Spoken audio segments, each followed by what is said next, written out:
Tríptico es una propuesta que busca volver a conversar sobre los temas importantes de la vida. Es una invitación a repensar diferentes conceptos que atraviesan todos los tiempos y todas las culturas. En cada episodio abordaremos un tema desde 3 perspectivas diferentes. Somos 3 personas con 3 profesiones distintas reflexionando sobre lo mismo, lo humano, en tiempos de deshumanización.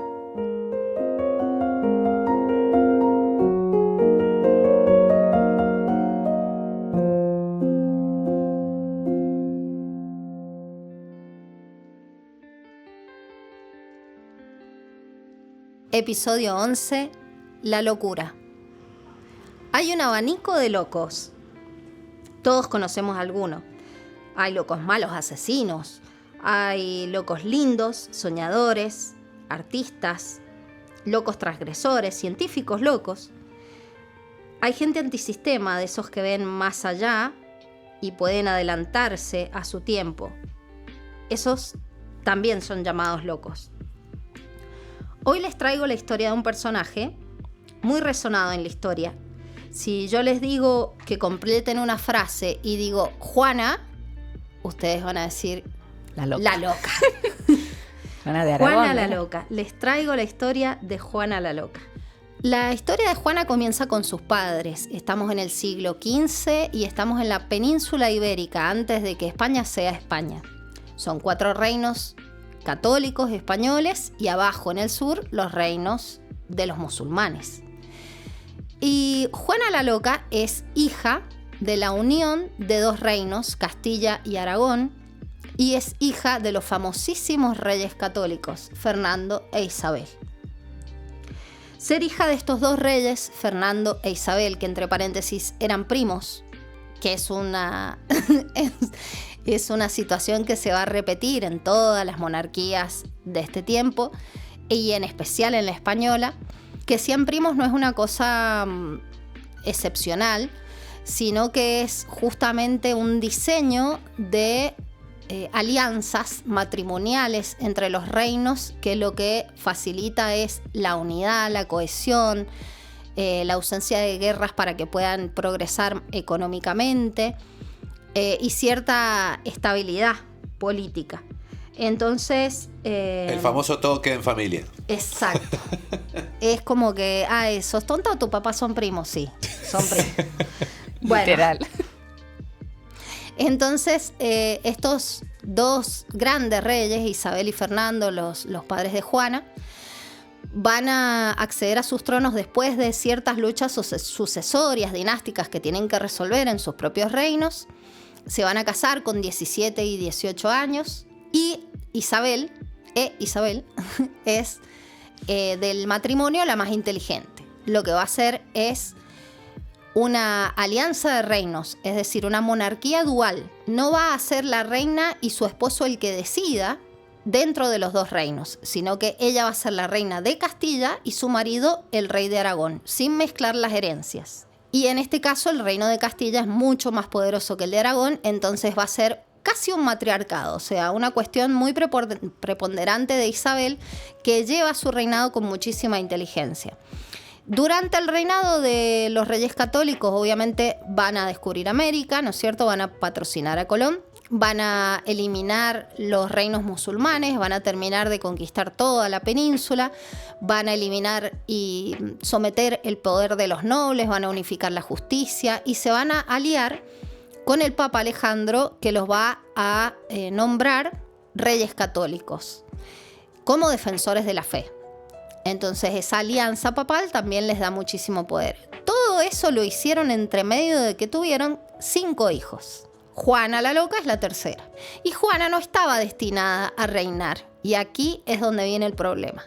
Antes de morirse Isabel, hace una arquitectura de alianzas matrimoniales de sus hijos con las casas de Francia, de Países Bajos, de Inglaterra. Uno de los hijos de Isabel la Católica es Catalina, la primera esposa de Enrique VIII.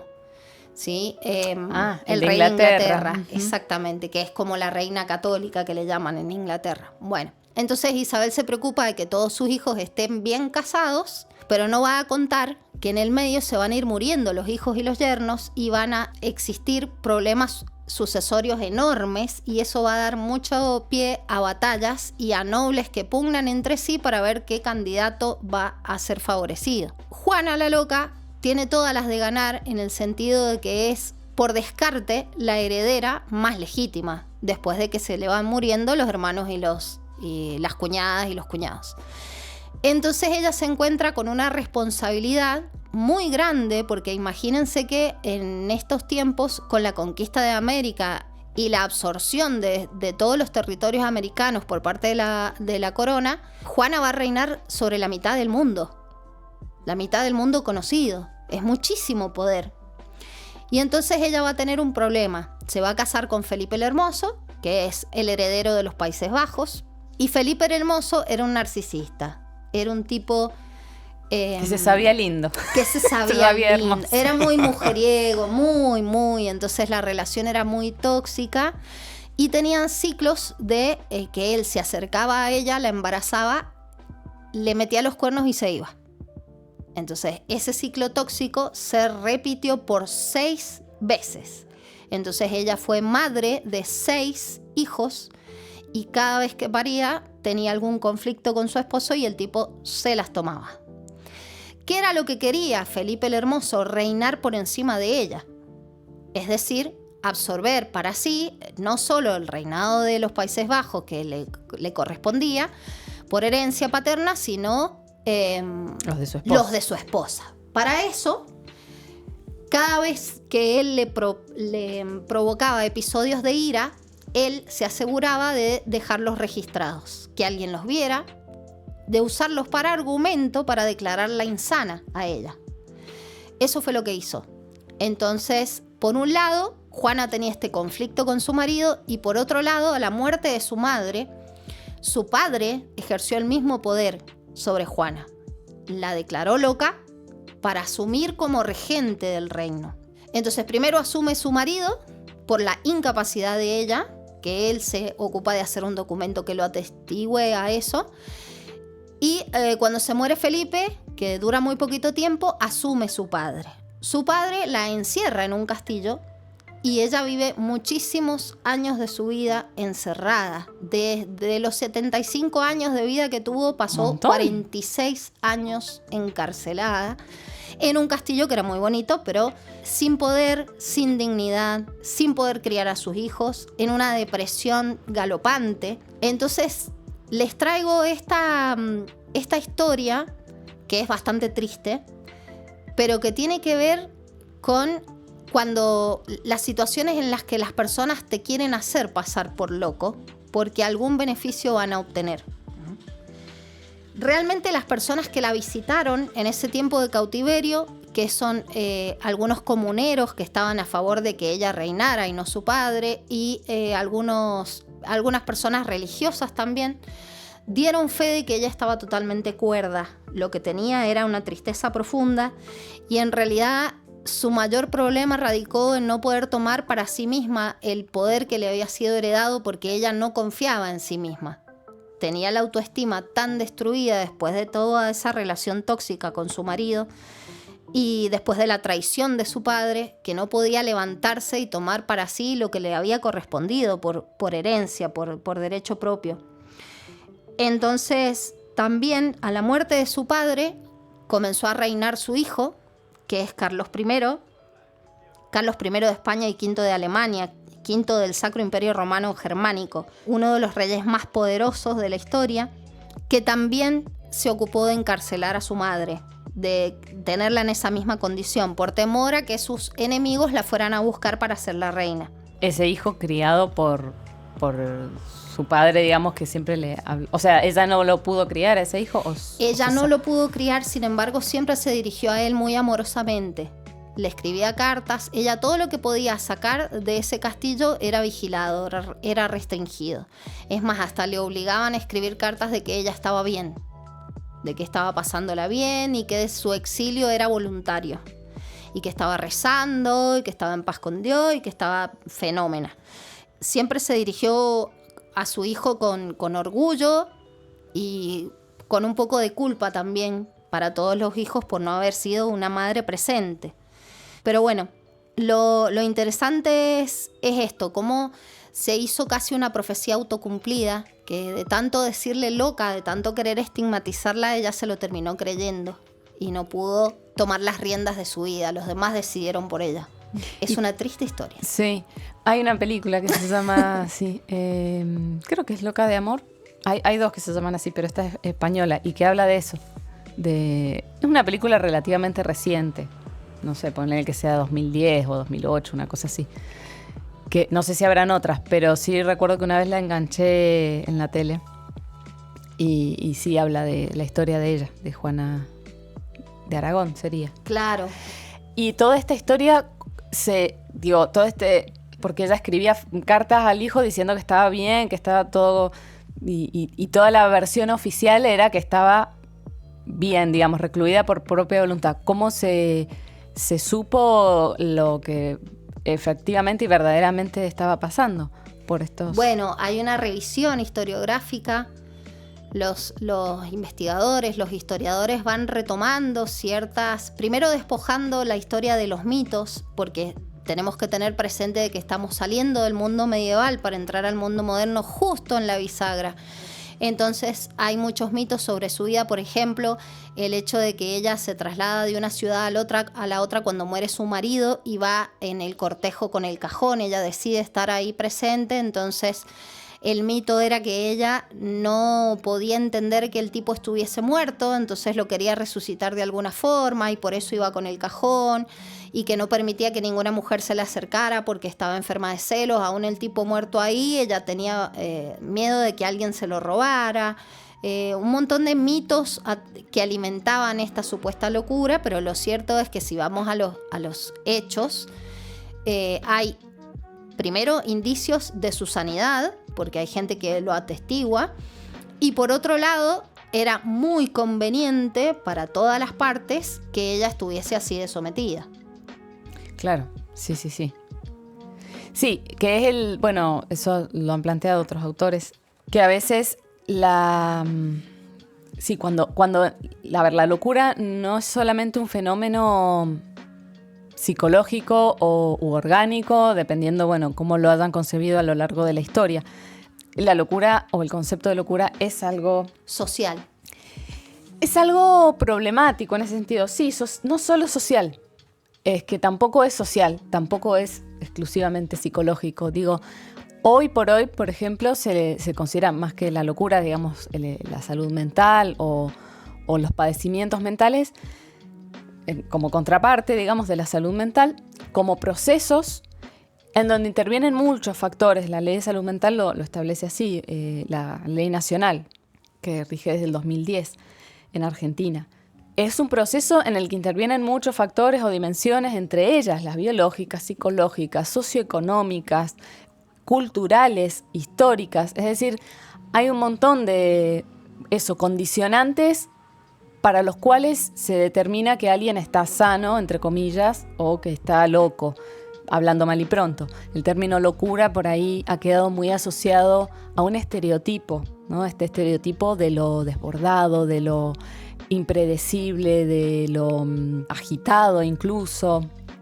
Está muy asociado por ahí a los trastornos, lo que hoy podríamos llamar los trastornos más bien psicóticos, ¿no? Los que tienen mayor pérdida de criterio de realidad, o los que más se alejan, ¿no? Los que tienen alucinaciones, que son percepciones que únicamente esas personas tienen y nadie más, o los que tienen algún delirio, ¿no? Ideas que son extremas, son muy, muy raras. No son imposibles, de todas maneras, los delirios, las ideas de los delirios, pero sí van contra cualquier evidencia que los contradiga. Entonces, esa es la noción por ahí que se tiene de loco.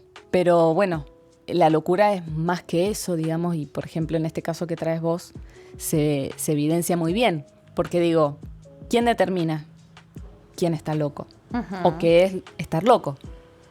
¿Qué es? Claro. Porque si hay como una especie de acuerdo o de convención en el que vamos por poder, digamos, o por asociación o por conveniencia, como en este caso, conviene que esta persona no esté más, no opine, no diga, no hable, no haga, Y podemos complotar y plantear escenarios o generar situaciones en las cuales se manifiesta a lo mejor un exceso, que puede que los haya tenido, digamos. Pero un exceso en algo no implica necesariamente locura. Entonces, en ese caso sí hay como una especie de concepto, podríamos decir, o de concepción de la locura por una cuestión económica, de conveniencia, que no niega que en otras situaciones o otras personas la hayan tenido también, a ese desborde a nivel psicológico, pero no es exclusivamente eso. Y después me parece que también está bueno para pensar a partir de ahí qué cuestiones a veces son una locura, pero a la vez están justamente en esta convención de lo que es normal o es esperable, porque hablar de locura indefectiblemente nos lleva a hablar de lo normal o de lo estable, de lo sano. Pero bueno, también, ¿a qué llamamos eso? Por poner un ejemplo muy concreto, no sé, trabajar 16 horas, descansar con toda la furia 4, no sé, o menos. Y así todos los días, 6 veces por semana. Y digo, yo escucho eso y digo, es una locura. Pero a la vez se considera para algunas personas normal o parte de su rutina o de su manera de vivir, está de alguna manera integrado o asimilado y entonces no implica un exceso. Después eso tiene consecuencias también, digo, más allá de eso concreto que es una situación de precarización laboral, más allá de eso, digo, eso también tiene efectos a nivel de los vínculos, por ejemplo, de la estabilidad que uno pueda tener anímicamente. Entonces, cuando una persona por ahí manifiesta algún, entre comillas, síntoma, vamos a decir, o algún indicador de que no mantiene una estabilidad, sería como muy limitado pensarlo solamente desde el lado psicológico o biológico, orgánico, sino que la idea, al menos vuelvo a traer este paradigma que trae la Ley Nacional de Salud Mental, y es el paradigma de decir, a ver, miremos la foto completa, no es solamente esto, digamos, ¿qué pasó con sus vínculos familiares? ¿Qué pasó con su trabajo, con su posibilidad material de vivir? Hay un montón de situaciones que condicionan y que generan o conducen a la locura y que, vuelvo a este concepto, que es un proceso. No es algo que pase de un día para el otro, más allá de que a veces hay desencadenantes, ¿no? Desde ya hay hechos concretos que de alguna manera permiten aflorar un proceso que ya venía como gestándose, sobre el cual no se pudo intervenir o no sé, cada persona no va teniendo como esas herramientas de cómo, digamos, estabilizarse frente a los conflictos que se encuentran y los obstáculos que tenemos en la vida diaria. Hay personas que, bueno, desarrollan algunos recursos más menos precarios, más menos sólidos, dependiendo de un montón de cosas, sobre todo del contexto en el que se han criado también y de todos esos condicionantes. Entonces, no vamos a reaccionar todos igual, pero quienes no tienen esas posibilidades de gestionar esos conflictos o esos obstáculos que nos encontramos, por ahí terminan con esta especie de evasión, podríamos decir, de la realidad o de vamos a decir, una especie de convención de lo que es lo normal. Por ejemplo, no sé, ir a trabajar. Es como algo, sí, es lo normal. Uno se levanta, tiene una casa y cumple con, no sé, con las obligaciones de mantener una casa, va a trabajar, vuelve. Digo, eso es como lo normal. Cuando alguien se sale de eso por alguna cuestión, entonces podemos hablar de locura. Pero digo, hay muchas cuestiones para observar ahí y dentro de los criterios que se utilizan, ya esto más a nivel psiquiátrico, técnico, más allá de los síntomas, estamos hablando de locura muy en términos generales. Uh-huh. Hay un montón de trastornos. El manual de trastornos es Ponga su trastorno en los comentarios. Claro. Y su diagnóstico. Digo, uno de los criterios, más allá de los síntomas, uno de los criterios es que esos síntomas generen problemas o dificultades a nivel social. Que esos síntomas generen dificultades a nivel laboral. Digo, esos son criterios diagnósticos, no son síntomas. vos tenés X síntomas, no sé, dificultad para dormir, preocupación persistente, malestar clínico, bla. Bueno, un montón de síntomas. Pero eso, ¿te afecta a tus vínculos? ¿Te afecta en el trabajo? ¿Qué tan poco funcional sos? Claro. Y entonces, bueno, si ahí no te afecta, estás bien. No te hace falta nada. Estamos en ese terreno de problemático de lo normal. Lo normal si lo pensamos en lo estadístico. Porque si es por estadística, capaz es normal tener un trastorno de ansiedad, por ejemplo. O vivir así, vivir con trastornos a lo mejor, o con síntomas propios del estrés. Porque es algo generalizado, pero a la vez es algo que de alguna manera es parte de un mismo Hemos sistema. Normalizado. Exacto. Sí, hemos normalizado, es verdad, de estar estresado, de estar con trastorno de sueño. El sueño, eso es... Estar con la cabeza llena de cosas por hacer, estar con ese miedo de haberse perdido algo. Sí.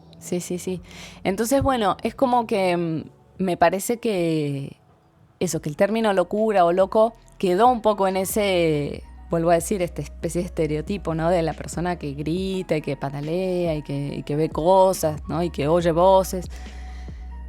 Que vuelvo a decirlo así, es un estereotipo y que la locura tal vez es más cercana y hasta más asimilada de lo que uno cree y que vuelvo a esto. Hay que atender a varias dimensiones o varios factores, no quedarse exclusivamente con eso, con lo meramente psicológico. Y que en ese sentido lo mismo para la salud mental, ¿no?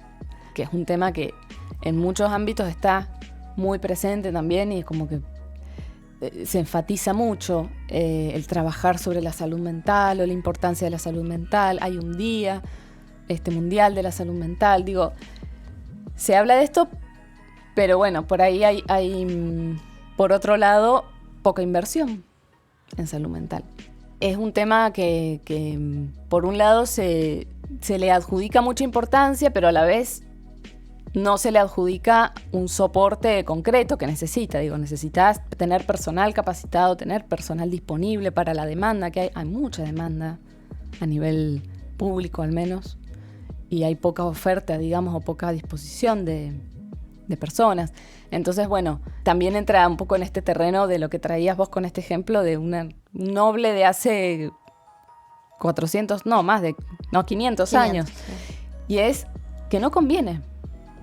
Claro. No conviene invertir, por ejemplo, en personas que para un sistema que requiere de, por ejemplo, de una productividad, son personas que a lo mejor necesitan de condiciones un poco más selectas, digamos, ¿no? Claro. Entonces, tenemos también toda la dimensión de la farmacología en función, digamos, los grandes laboratorios en función de tapar o tener tranquilito problemáticas que deberían resolverse de una forma más trabajosa que implique más recursos. Sí, Como... la adaptación es como una equivalencia a lo normal o a lo sano, y eso tiene esos riesgos. Uh-huh. Que se empiezan a instrumentar estas cosas, como por ejemplo los fármacos, que a ver, no es tampoco, yo no me quiero poner en detractora, digamos, de los psicofármacos, porque son necesarios muchas veces. Si una persona no duerme por días, por ejemplo, que es algo espantoso, no funciona. Digo, y es muy deteriorante a nivel de muchos cognitivo, niveles. Sí, totalmente. Físico, o sea, y necesitas un fármaco que induzca el sueño, porque si no, no hay manera. Entonces, o no sé, trastornos depresivos, por ejemplo, que son muy difíciles de revertir, si es que se puede, o de al menos estabilizar. Digo, no es cuestión de decir, bueno, que la medicación o los fármacos no funcionan. No estamos demonizando, pero exacto, sí hay abusos de la misma industria. Sí, pensaba también en el siglo XIX, en esto que nos explicaba Foucault de vigilar y castigar, y cómo él hace un paralelismo entre la cárcel y el manicomio, como con la misma funcionalidad de tener apartado a la gente que no funciona para la sociedad o que tiene que estar a los márgenes, y bueno, está encerrado, tiene que estar encerrado. Como se cometía ese abuso, como ahora con los fármacos, antes era con el encierro. Claro. Bueno, con esto de justo que comentaste del abandono que hay, me traía 2 películas. Iba a empezar con la otra, pero voy a empezar con esta, justamente acoplándome al tema del abandono. Una de las películas que traje es una película que salió hace relativamente poco, hace un par de años, que fue bastante nombrada en su momento, que es el Joker o el Guasón, que nos muestra la historia de Arthur Fleck, que es un tipo que justamente está abandonado. Es un tipo que tiene un trastorno, que tiene problemas, y ya de entrada te muestran que la sociedad no lo contiene. Va a un asistente social que le da medicamentos, el tipo habla con ella y no lo escucha la mujer. La mujer no lo escucha. En un momento él le dice, che, me parece que me hace falta más medicamento porque no me siento bien. Y la respuesta de la mina es, si tomas como 7 pastillas, alguna te debe hacer bien. O sea, esa como indiferencia. Y el tipo le está diciendo todo el tiempo todo lo que le pasa, y vos ves que la mina no lo escucha. No es solo que no lo escucha, sino que cambia de tema de conversación como si no fuera importante lo que está diciendo. Y como todo ya desde de entrada de esto, que no lo escucha la persona que debería ser la que está para ayudarlo. O sea, le pagan un sueldo para eso. La misma sociedad que lo ve como una persona rara porque tiene, bueno, además de tener sus cuestiones, tiene este trastorno que lo lleva a reírse en momentos que no debería reírse. Entonces es muy chocante para la gente y muchos se mofan de esto, se ríen, se burlan y lo tratan como suelen muchas veces tratar a la gente con problemas, que burlándose, tratarlo mal. Tiene un trabajo en el cual lo explotan, y todo este aparato, este estado que está ausente para esta persona, que es algo que estamos viviendo en estos días, que se recorta en salud, se recorta en educación, se recorta en todo, lo empuja al personaje de algún modo a llegar a un punto de no retorno y de mandarse la que se manda al final de la película. Bueno, ya la han visto toda la película, saben cómo termina. Te das cuenta de que, claro, el tipo, más allá de su locura, de sus mambos, como es todo lo que lo rodea, lo empuja a que termine así. No hay manera de que no pueda terminar de otra manera la historia. Inclusive cuando, bueno, también tiene problemas con la madre, que la madre también tiene sus problemas y ya una persona que ha sido abandonada por el padre, que lo está criando una persona que está inestable y él tiene también sus propias inestabilidades, es muy difícil que no logre llegar a donde llega. Y bueno, me pareció muy interesante, más que nada más allá de la película, sino de cómo muestra esta falta de atención y de presencia del Estado y de la sociedad en estos, que es justamente lo que me pareció interesante de cómo lo actual que es esta película, esta historia, y cómo se ve, y cualquier persona, que todos tenemos algún pariente o algún amigo o alguien que tiene algún problema, es muy triste ver cómo no tenemos herramientas y el Estado mismo no te las brinda, no te ayuda de alguna manera para que vos podás enfrentarte a esto y resolver cosas que uno a veces no puede hacer. Claro, sí, porque bueno, dependiendo también la situación de salud mental o entre comillas la locura, para usar el término Claro. del episodio, no son todas las locuras iguales, ni tienen la misma intensidad, ni las mismas, los mismos efectos. Vuelvo a esto, no es lo mismo un trastorno de ansiedad, por ejemplo, que un trastorno psicótico. Digo, tienen como implicancias distintas, pero sí a veces pasa esto, que hay muchas cosas como ingredientes, digamos, que no contribuyen, o al contrario, puede que algunos sí. Digo, hay a veces alguna persona, hay que decirlo también, ha podido canalizar algo de su padecimiento, porque hoy de paso traigo el término, se habla más que nada de padecimiento mental. Hay quienes han podido gestionarlo o a través de alguna, trabajo, de alguna expresión que sí ha podido ser, podríamos decir, aceptada o incorporada a nivel social, porque lo que tiene la locura es que es un exceso, ¿no? Hay como una especie de, llamémosle estabilidad, que es una estabilidad convenida, vuelvo a traer esto, ¿no? Hay convenciones sociales, culturales, históricas. Exactamente, que nos hacen convenir en que este es el ritmo de vida. O sea, no es que es algo natural o innato. Así vivimos acá, en China viven de otra manera y la normalidad de China será otra que a nosotros nos parecerá una locura, justamente. Por tirar un país, puede ser cualquiera. Pero a lo que iba es que la locura es ese exceso, ¿sí? Por carencia, por debajo, digamos, o por exceso, o por extremo, digamos, sobre esa, entre comillas, normalidad o esa estabilidad. Y a veces volver o encontrar la manera, el recurso, la herramienta para volver un poco como a ese camino de estabilidad puede ser muy diverso y bueno, pueden contribuir cosas. Hay cosas, por ejemplo, yo no puedo medicar a alguien que a lo mejor sí necesita medicación, pero bueno, puedo a lo mejor acompañarlo. Escuchar. O puedo encontrarle algún ámbito en el que pueda juntarse con otros y hacer alguna actividad que, no sé, música, por ejemplo. Nunca llegamos a dimensionar la importancia que tienen las cosas que hacemos, las pequeñas cosas que hacemos para los demás. Tal cual. A veces una palabra amable hace toda la diferencia. Sí. Absolutamente, sí. ¿En qué otra peli pensaste? La otra película es una película del año 2002, si no me equivoco, de David Cronenberg. Se llama Spider. Esta película es protagonizada por Ralph Fiennes, que excelente cada vez que aparece este tipo. Muy interesante porque prácticamente no habla en toda la película. El tipo habla muy poco. Está todo más contado, es muy cinematográfica la película, es todo con imágenes. El tipo acaba de salir de un hospital psiquiátrico y termina alojándose en un establecimiento ahí de pasada, digamos. Y él teje en su habitación con hilos por todos lados, está como obsesionado con pone hilos por todos lados. Y esto, bueno, metafóricamente como que vamos entendiendo que él está tratando de reconstruir su infancia y lo que le ha pasado en esta infancia.